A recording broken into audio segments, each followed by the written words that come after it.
everyone and welcome back to my YouTube channel. First things first, I have got a new camera, okay, and I'm using a new microphone. It's a whole new setup. I'm getting used to it. If things are not perfect, I do apologise.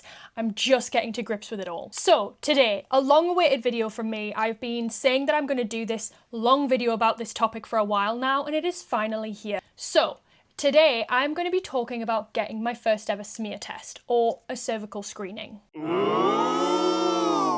I'm going to split this video up into 3 different sections. 1, what is a smear?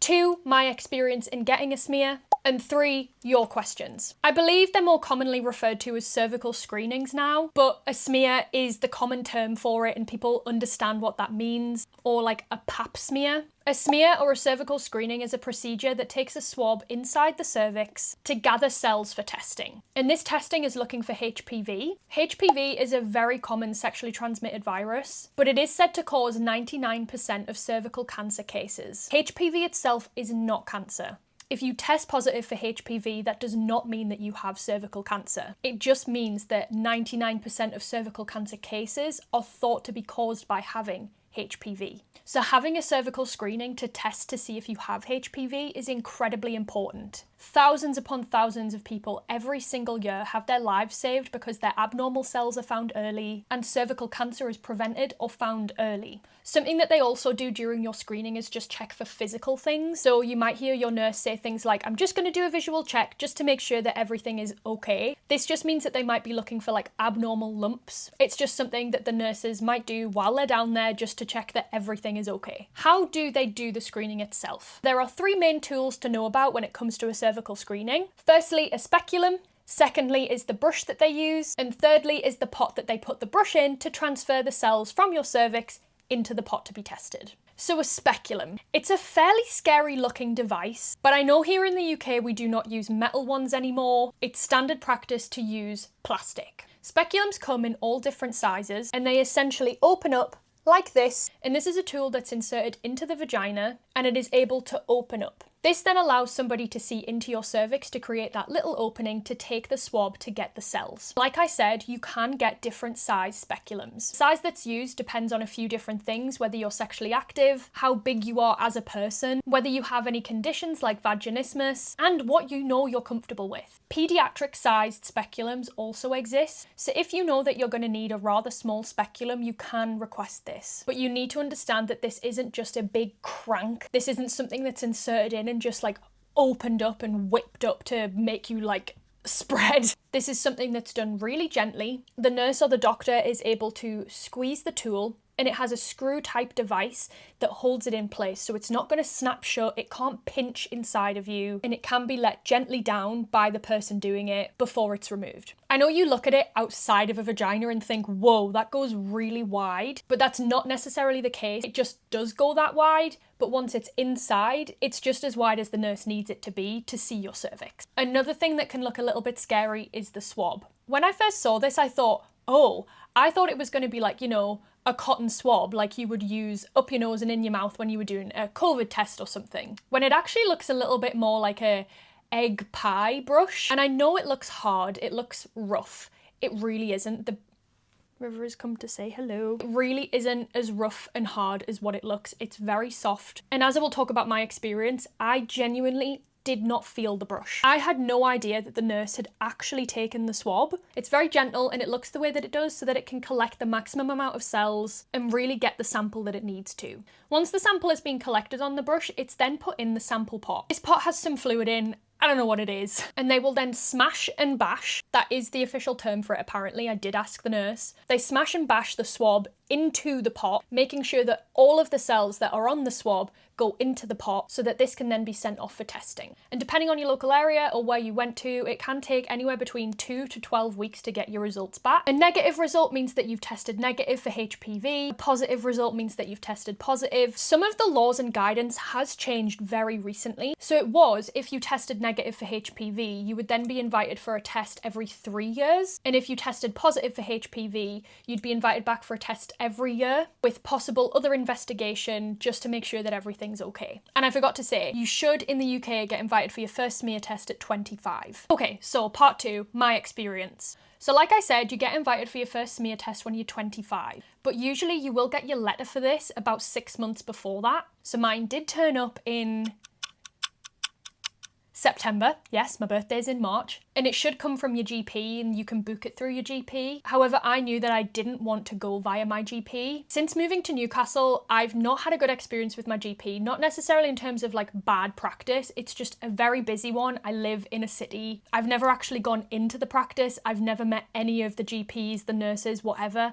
And I just felt like having such an intimate procedure, I needed some comfortability. I just knew that I wasn't going to feel comfortable going into my GP, seeing somebody that I had never seen before in my life and just like whipping my bits out and feeling like I was going to be okay with that. So I basically put a call out on my Instagram asking if anybody knew of any services, even if it meant a private service where I could meet the person beforehand or familiarise myself with the procedure with the person, or if there were any charities that specifically catered to disabled neurodivergent people. I knew that I was going to struggle with the sensory aspect. I don't like being touched. I hate medical procedures. I really, really hate the dentist because I don't like being touched, but I also don't like not knowing what's going on. I really hate it when they're in your mouth, they're saying numbers and letters and poking around, but you have no idea what that means. They're using tools and picking them up, but not explaining it to you. I knew that I was going to really struggle with that. And luckily I got a message with an email address on, pointing me towards a local service that did sexual health and smear tests and all that kind of stuff for disabled and neurodivergent people in my local area. I will leave a link to this service down below, but unfortunately it is only available in my local area. There may be some other local practices where you are if you can do some digging, but this isn't a national company.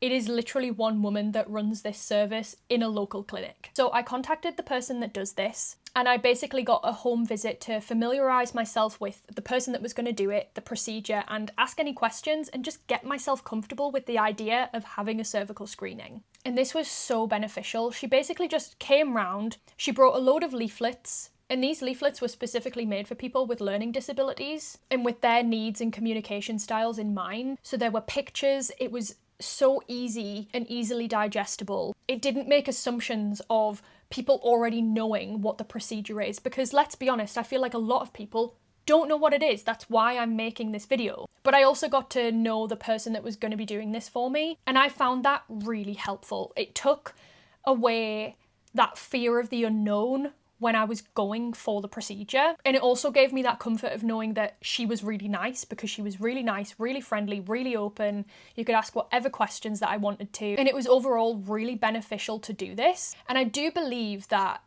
even if you go with your GP, you go via the NHS, you go via your doctors, whatever, you can ask for familiarisation visits. You can also ask for things like a double appointment if you feel like you want to take some time to sit and chat to them and not be rushed in and rushed out. So the actual day of my cervical screening, obviously I was nervous.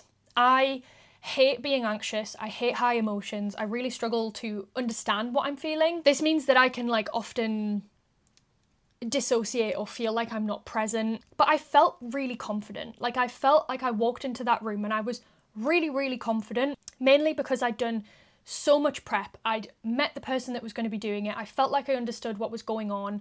I didn't feel like I was walking into the unknown, and I felt like I could really take it on, you know? I didn't feel that nervous. So the room where I got it done, it was in a sexual health clinic, and when I went in, there was a desk, there was a curtain, and the bed was behind the curtain, and then there were some shelves that had medical equipment on. The first thing I did was sit down at the desk, and we went through my medical history, medication, things like taking the pill, my sexual history, if I had any concerns, all the usual stuff that you would do at an appointment. Now, I wore a skirt. I would highly recommend, if you are a skirt or a dress wearer, to wear a skirt or a dress, because this means that you don't actually have to undress. You just need to take your underwear off and you can lift your skirt up. So I basically had to go behind the curtain. The nurse and a student nurse that were in the room with me would stay on the other side while I got ready. So I took my underwear off, I took my shoes off, I put my underwear in my shoe, and they basically said to get on the bed, get myself comfortable in a position that was good for me, and they left a long sheet of tissue that I could put over myself so that I wasn't overly exposed. And the bed was like a long, flat medical bed. And it did have sort of stirrups, but not the ones that you would see that are like, you know, they lift your legs up in the air. It was literally just some pads that sort of stuck out on the end where you could put your feet. And the nurse said to me that they use those beds because the other ones look really clinical, they can be really scary, and they're not often comfortable. They don't get you in a position where you are sitting naturally. They put you in an odd position, which actually isn't always helpful to get to your cervix. So when I was comfortable on the bed, I'm covered up, my skirt rolled up and the tissue over me. I shouted the nurses in, and I had a student nurse up here who sat with me, and then the nurse that did the procedure was down the bottom end. I could have requested that the student nurse wasn't there. I could have also brought somebody in with me, but I liked the idea of taking somebody with me but having them in the waiting room so that when I saw them again, it meant that everything was over and it was like a little treat. And they were also really nice. It was nice having somebody there to like chat to while it was going on, so I didn't necessarily have to think about what was happening. So I'm lying on the bed and she helps to get me in the right position, like comfortable, basically telling me to like scoot forward or how to have my legs. So the pads that were like at the end of the bed, I had my feet on there, and they basically just tell you to drop your knees. Just fully relax and drop your knees. And something that I found really comforting was that she moved the tissue to cover me up as much as possible. And she said to me, she was like, I'm just going to move this tissue, I'm going to cover you up as much as possible so that you don't feel fully exposed. And I really appreciated that, because you are just sat there waiting for them to start while you've just got your bits out. Like, you are fully exposed, but she covered me up so that I wasn't like, you know, conscious of the fact that everything was out. It is really raining. I hope you can't hear that. Because we'd already been through everything in terms of the tools and whatnot, I sort of already knew what was going on, but she didn't do anything without telling me. So when she picked the speculum up and said, I'm going to place it at the opening of your vagina, she told me, she said, you might be able to feel this. They also do use lube. You can request to not have this. It's just a water-based, fragrance-free lube to take away any friction and make sure that it's as comfortable and smooth as possible. So she told me when she would be inserting it, and then she told me when she was starting to open it, and then she told me when she was starting to screw it. She let me know if I was going to hear any sounds, the kind of thing that I might feel, you know, if the lube was going to be cold. I did have to do a big cough because she said that the way that I was lying, she couldn't quite get to the full opening of my cervix. So I had to like do a little wiggle, do a big cough, and then she got the brush and she told me that she was going to start brushing. And I lay there, and I lay there, and I lay there, and she was like, right, it's done. And I was like, oh, I did not feel the brush at all. I know a lot of people say that one of the weirdest feelings that they get when they have a cervical screening is feeling the brush, because it's touching somewhere that you've never felt anything before. I did not feel it. I did not feel the brush at all. And I also didn't find the speculum, the opening of the speculum, the moving of the speculum painful at all. It just is a little bit uncomfortable because you've got like a foreign body in your body. You know that it's a medical procedure. It just felt a bit more like tugging and pulling. I think the most uncomfortable part was when she took it out. Like, that made me go, oh, just because it's like something exiting and, you know, you have been rather open. And then they did the smashing and bashing. She put the tissue right back over me so that I was covered. They lowered the bed down, and that was that. And the whole time I had a nurse by me. We were chatting. She was talking about my tattoos. We were talking about my work. It took the uncomfortable intimacy out of the situation. And then another benefit of wearing a skirt meant that when I stood up, I was just instantly covered.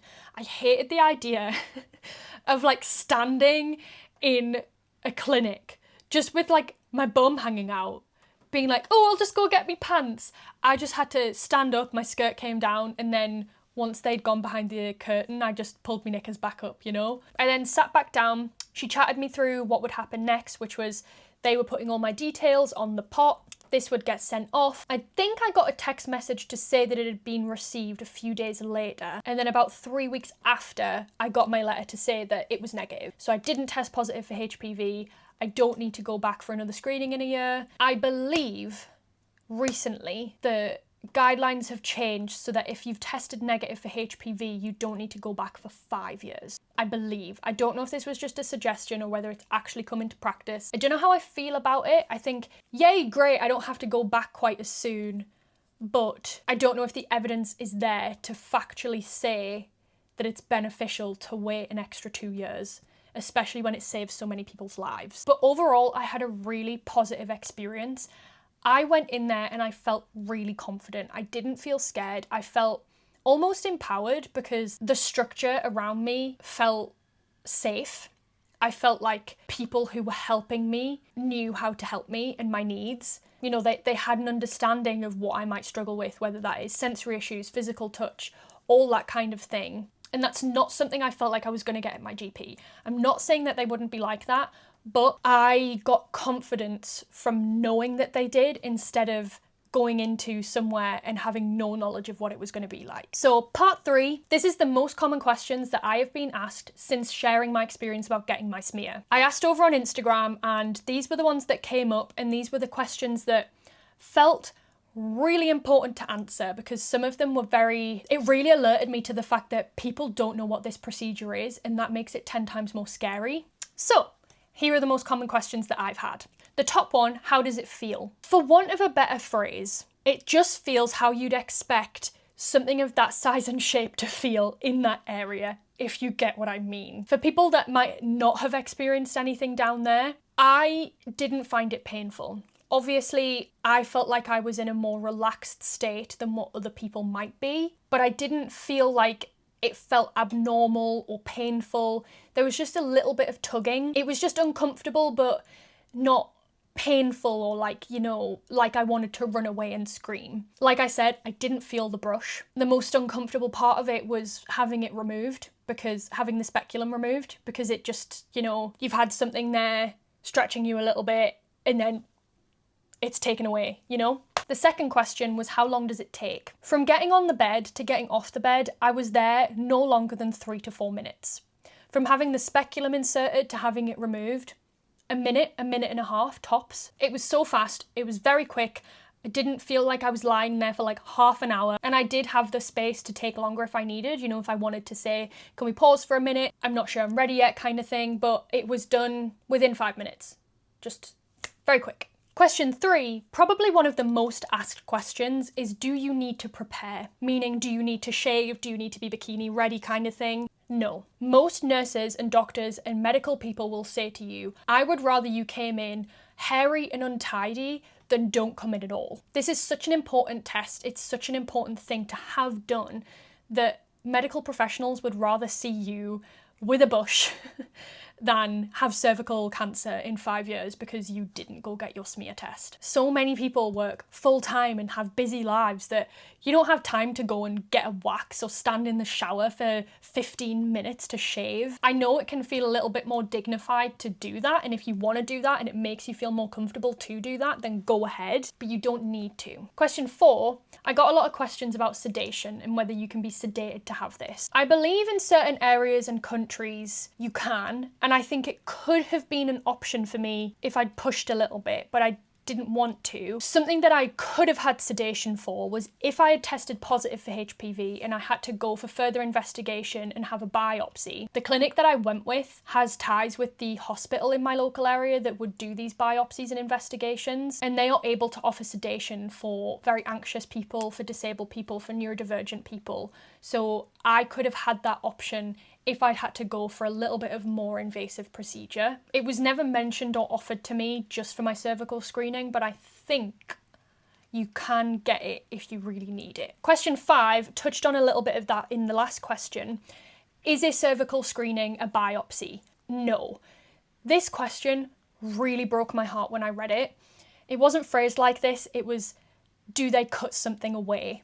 No. A cervical screening is not a biopsy. They are not cutting you. There is no sharp tools involved. Nothing is coming out of you other than cells on a swab.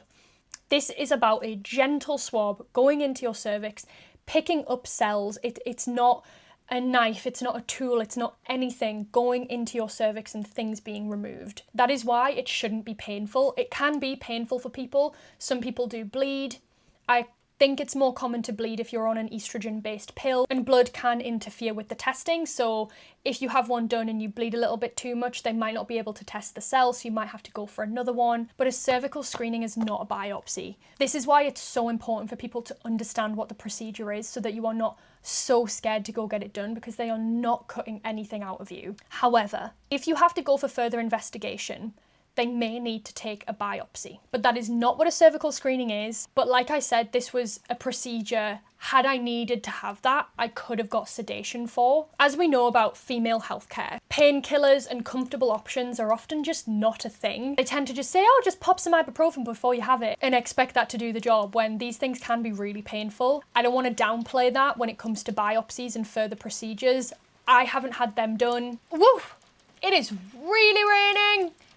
Talk about pathetic fallacy. I haven't had those procedures done, so I can't talk about those as an experience of mine. Another big question that's really important is, do you still need a cervical screening if you're not sexually active and you've never had sex? Yes. Whilst HPV is mainly transmitted through sexual contact, studies indicate that you can catch it from kissing, and even if you're not sexually active now, but you were in the past, you could have still contracted HPV. And whilst a smear test is testing for HPV, like I said, they also do physical checks and can pick up on other abnormalities that are really important, and you could have contracted HPV from other things like kissing. I know that in Australia they have a system now for people doing self-test kits at home. I believe I've heard whispers of them bringing them into the UK. I don't know what this entails, whether it's a swab a little bit like an STI test, but I believe there was a delay in having them in the UK because they're known to not be as accurate as going and getting a cervical screening. However, I think the argument is that more people would do at-home testing kits, so is it better to have